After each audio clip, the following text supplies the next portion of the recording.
இப்போது புதிய அறிமுகம் ஆச்சி ஹோட்டல் சாம்பார் 50 கிராம் ரூபாய் 20 மட்டுமே.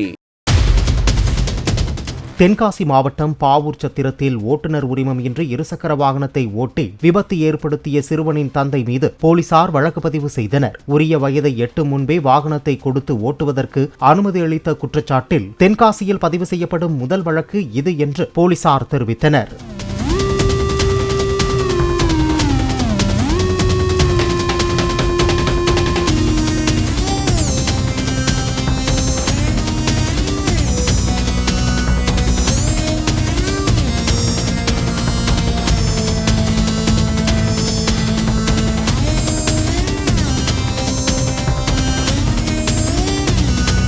இப்போது புதிய அறிமுகம் ஆச்சி ஹோட்டல் சாம்பார் 50 கிராம் ரூபாய் 20 மட்டுமே.